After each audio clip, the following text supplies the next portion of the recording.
Hello दोस्तों, आप देख सकते हैं इसे इंडियन का सबसे बेहतरीन पंछी माना गया है, राष्ट्रीय पक्षी इसे माना गया है। इसे मयूर कहते हैं और हालांकि पीकॉक इसी का नाम मोर है और ये हमारे भारत देश का, इसके बारे में सबसे खास बात यह है दोस्तों, ये क्यों राष्ट्रीय पंछी माना गया है तो इससे जुड़ी हुई एक सबसे बड़ी अहम भूमिका ये है, अहम बातें ये है, यह एक ऐसा पंछी है कि अपने दूसरे पंछी को बगैर स्पर्श किए संबंध बनाता है, यानी कि दूर से ही। तो दोस्तों यही है जो द्वारिकाधीश वृंदावन बिहारी लाल कन्हैया के सर पे जिसका जो ताज बन करके रहता है, मोर मुकुट बंसीधर की, इसलिए वो मोर का मुकुट धारण करते हैं क्योंकि वो भी बगैर किसी को स्पर्श किए ही प्रेम रखते हैं। पूरे ब्रह्मांड से प्रेम रखने वाले द्वारिकाधीश किसी से स्पर्श नहीं, हालांकि दिल का रिश्ता रखते हैं। वही ये पंछी है मोर, जो हमारे भारत देश का सबसे राष्ट्रीय पंछी माना गया है दोस्तों।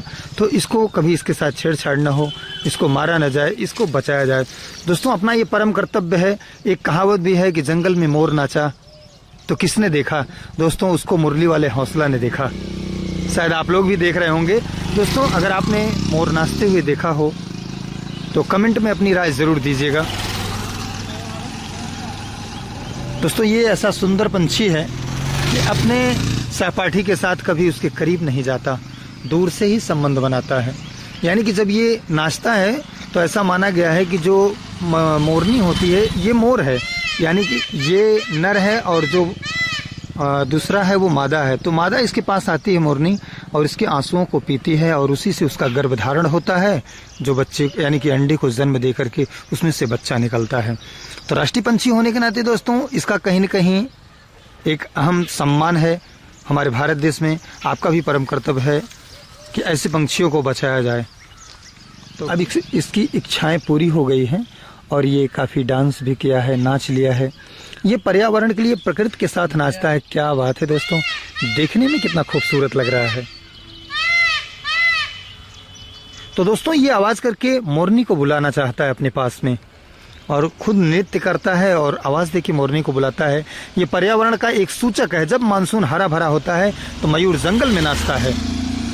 जब पर्यावरण हरा भरा होता है तो मयूर यानी कि मोर जंगल में नाचता है दोस्तों। ये रोड का किनारा है और हम यहीं पर खड़े हैं। थोड़ी सी आवाज़ें आ रही हैं, जा रही हैं, हालांकि इसको आप अन्यथा न लीजिएगा। और अब ये जाना चाहता है। देख सकते हैं कितना हसीन ये पंछी है। कहीं कहीं पर लोग इसको मार देते हैं, बहुत तकलीफ होती है दोस्तों। दया नाम की चीज़ मालिक ने सिर्फ इंसानों में दे रखा है और इंसान पता नहीं कहाँ भूला बैठा है।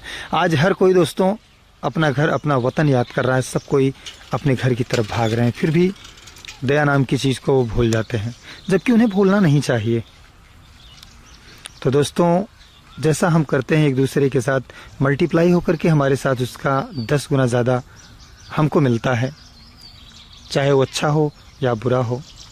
ठीक है दोस्तों, थैंक यू, बाय। तो दोस्तों इसी को कहते हैं मोरनी। था इसके पहले जो आपने देखा वो मोर था और ये है मोरनी।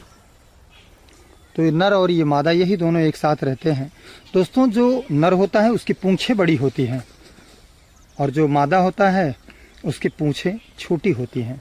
वो भी नाचता है बट उसकी पूंछ बड़ी नहीं होती है।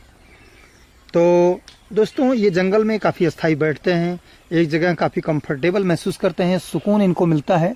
और इनकी सबसे खास बात यह है काकरोच, तिलचट्टा, छोटे छोटे जीवों को खा करके अक्सर ये जंगल की झाड़ियों में छिप करके बैठते हैं। आपातकाल में दोस्तों इनके बड़े पंख होते हैं, उड़ने में इनको थोड़ी सी परेशानियां रहती हैं। और देख सकते हैं इनके पंख बड़े होते हैं, लेकिन ये जो मादा है इसके छोटे पंख होते हैं, तो ये उड़ नहीं पाते उतनी स्पीड से, उतनी जल्दी इनके अंदर स्टेमिना नहीं होती है। लेकिन रहते हैं जंगलों में, आपातकालीन में ये बड़े बड़े वृक्षों की डालियों पर जाकर के अपना जीवन, अपना जो प्राण है उसको बचाते हैं विषम परिस्थितियों में। अक्सर जीव जंतु जो बड़े हैं, कुछ लोग जीवों के शिकार करते हैं, इन पक्षियों का शिकार करते हैं, जो सरासर गलत है मेरी नज़रों में दोस्तों।